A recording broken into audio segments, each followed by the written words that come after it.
नमस्कार साथियों। आज 17 दिसंबर 2025 की ईपीएस 95 की सबसे बड़ी खबर सामने आ रही है।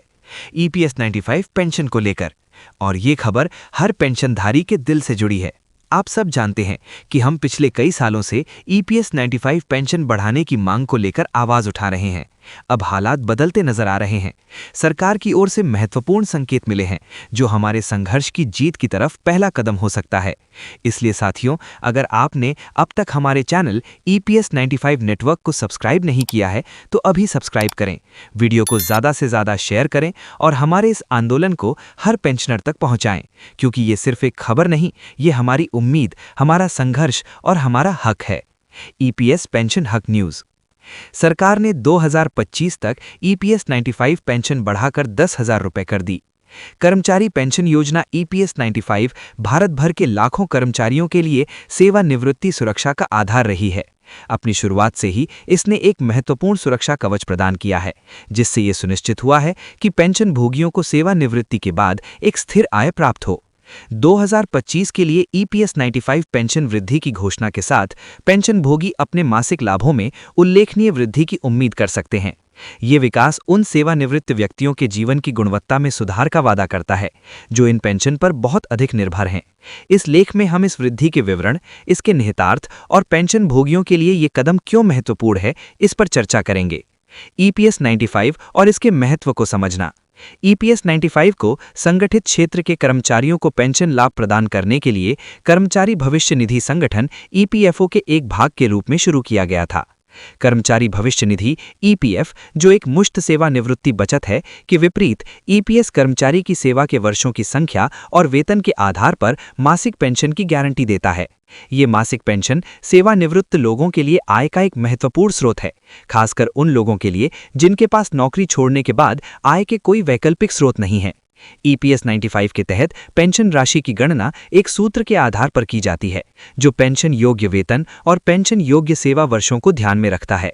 समय के साथ मुद्रास्फीति और बढ़ती जीवन यापन लागतों ने सरकार के लिए पेंशन राशि में समय समय पर संशोधन करना अनिवार्य कर दिया है, ताकि पेंशन भोगियों को वास्तविक आय में नुकसान न हो। 2025 में पेंशन वृद्धि की घोषणा।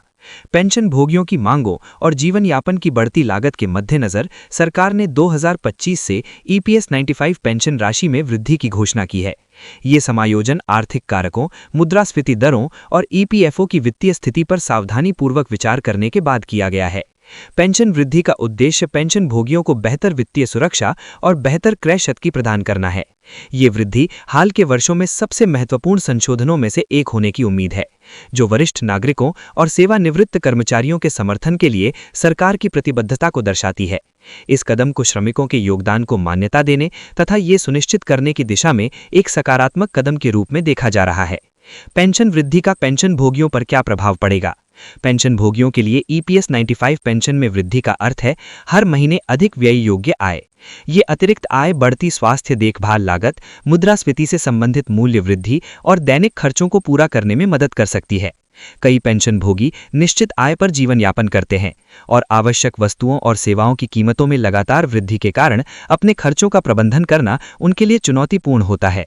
इस वृद्धि के साथ पेंशन भोगियों के पास इन वित्तीय आवश्यकताओं को अधिक आराम से पूरा करने के लिए एक सहारा होगा।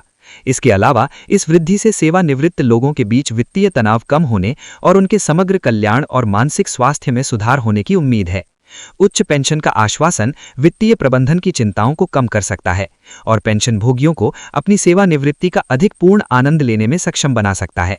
पेंशन वृद्धि से व्यापक अर्थव्यवस्था को भी लाभ होता है। उच्च आय वाले पेंशन भोगी वस्तुओं और सेवाओं पर अधिक खर्च करने की संभावना रखते हैं, जिससे स्थानीय व्यवसायों को बढ़ावा मिलता है और आर्थिक विकास में योगदान मिलता है। इस बढ़े हुए खर्च का उन समुदायों पर सकारात्मक प्रभाव पड़ सकता है जहां सेवानिवृत्त लोगों की संख्या अधिक है। पेंशन वृद्धि को प्रभावित करने वाले कारक। पेंशन वृद्धि की सीमा निर्धारित करने में कई कारकों ने भूमिका निभाई। मुद्रास्फीति एक प्रमुख विचारणीय बिंदु है, क्योंकि ये निश्चित आय की क्रय शक्ति को कम करती है। मुद्रास्फीति के साथ तालमेल बनाने के लिए पेंशन को समायोजित करके सरकार ये सुनिश्चित करती है कि सेवानिवृत्त लोग अपने जीवन स्तर को बनाए रखें। एक अन्य कारक ईपीएफओ की वित्तीय स्थिरता है। बढ़ी हुई पेंशन भुगतान को बनाए रखने की इस निधि की क्षमता इसके निवेश प्रदर्शन और वर्तमान कर्मचारियों और नियोक्ताओं के योगदान पर निर्भर करती है। सावधानीपूर्वक वित्तीय नियोजन और प्रबंधन ने ईपीएफओ के लिए अपनी दीर्घकालिक स्थिरता को खतरे में न डाले बिना इस वृद्धि की घोषणा करना संभव बना दिया है। जनसांख्यिकीय रुझान जैसे सेवानिवृत्त लोगों की बढ़ती संख्या और लंबी जीवन प्रत्याशा भी पेंशन नीतियों को प्रभावित करती है। जैसे लोग लंबे समय तक जीवित रहते हैं, उन्हें लंबी अवधि की पेंशन की आवश्यकता होती है, जिससे समय समय पर संशोधन आवश्यक हो जाता है। पेंशन भोगियों को आगे क्या पता होना चाहिए? पेंशन भोगियों को पेंशन वृद्धि के सटीक विवरण, जिसमें संशोधित पेंशन दरें और प्रभावी तिथियां शामिल हैं, के बारे में जानकारी रखनी चाहिए। ये समझने के लिए कि ये वृद्धि व्यक्तिगत पेंशन राशि को कैसे प्रभावित करेगी, ईपीएफओ या संबंधित सरकारी निकायों से आधिकारिक संचार पर नजर रखना महत्वपूर्ण है। इसके अतिरिक्त पेंशन भोगियों को अपने पेंशन स्टेटमेंट की नियमित रूप से समीक्षा करनी चाहिए और यदि उन्हें कोई विसंगति दिखाई दे या कोई प्रश्न हो तो ईपीएफओ कार्यालयों से संपर्क करना चाहिए। सक्रिय रहने से यह सुनिश्चित होता है कि पेंशन भोगियों को वे सभी लाभ मिले जिनके वे हकदार हैं। पेंशन भोगियों के लिए अपनी समग्र वित्तीय योजनाओं की समीक्षा करने का भी यह एक उपयुक्त समय हो सकता है। पेंशन आय में वृद्धि के साथ कुछ लोग अपने वित्तीय भविष्य को और अधिक सुरक्षित करने के लिए अतिरिक्त निवेश या बचत रणनीतियों पर विचार कर सकते हैं। सरकार और ईपीएफओ की भूमिका। इस पेंशन वृद्धि में सरकार की भूमिका महत्वपूर्ण है। समायोजन की आवश्यकता को पहचान कर और उन्हें लागू करके नीति निर्माता सामाजिक कल्याण और आर्थिक न्याय के प्रति अपनी प्रतिबद्धता प्रदर्शित करते हैं। इस योजना के प्रशासक के रूप में ईपीएफओ इस वृद्धि को कुशलतापूर्वक और पारदर्शी रूप से क्रियान्वित करने में महत्वपूर्ण भूमिका निभाता है। इस पहल की सफलता के लिए बढ़ी हुई पेंशन का समय पर वितरण सुनिश्चित करना और पेंशन भोगियों के साथ स्पष्ट संवाद बनाए रखना आवश्यक होगा। सरकार और ईपीएफओ को भविष्य में आवश्यकता अनुसार समायोजन करने के लिए आर्थिक स्थितियों और पेंशन भोगियों की आवश्यकताओं की निगरानी जारी रखनी चाहिए।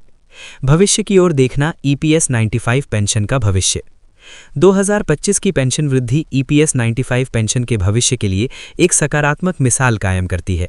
ये बदलती आर्थिक वास्तविकताओं और जनसांख्यिकीय रुझानों के अनुसार पेंशन नीतियों को अनुकूलित करने के महत्व पर प्रकाश डालती है। जैसे जैसे भारत का कार्यबल और अर्थव्यवस्था विकसित होती है, पेंशन प्रणाली को सेवानिवृत्त लोगों की आवश्यकताओं के प्रति संवेदनशील बने रहना चाहिए। आने वाले वर्षों में पेंशन कवरेज में सुधार, लाभ बढ़ाने और फंड की स्थिरता बढ़ाने के उद्देश्य से और भी सुधार किए जा सकते हैं। डिजिटल नवाचार और बेहतर डेटा प्रबंधन पेंशन प्रशासन की दक्षता में भी सुधार ला सकते हैं। पेंशन भोगियों के लिए मुख्य बात यह है कि उनकी चिंताओं को सुना और संबोधित किया जा रहा है। यह वृद्धि केवल धन के बारे में नहीं है, यह सम्मान, गरिमा और देश के विकास में योगदान देने वालों के लिए एक सुरक्षित और आरामदायक सेवानिवृत्ति सुनिश्चित करने के बारे में है। निष्कर्ष।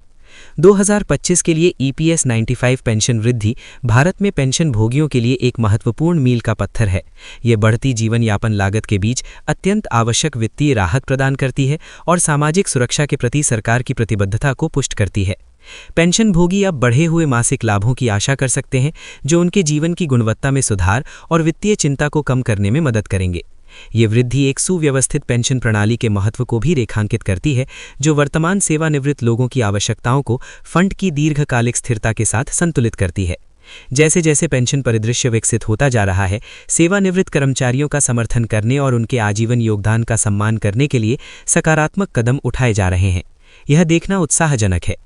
पेंशन भोगियों के लिए 2025 में ईपीएस 95 में की गई वृद्धि एक स्वागत योग्य प्रोत्साहन है और यह याद दिलाती है कि उनका कल्याण अभी भी प्राथमिकता है। उचित जागरूकता और सक्रिय भागीदारी के साथ पेंशन भोगी इस वृद्धि का अधिकतम लाभ उठा सकते हैं और अधिक सुरक्षित और सम्मानजनक सेवानिवृत्ति का आनंद ले सकते हैं। अस्वीकरण। इस लेख में दी गई जानकारी केवल सामान्य सूचनात्मक उद्देश्यों के लिए है और वित्तीय या कानूनी सलाह नहीं है। पाठकों को अपनी पेंशन या सेवानिवृत्ति योजना से संबंधित कोई भी निर्णय लेने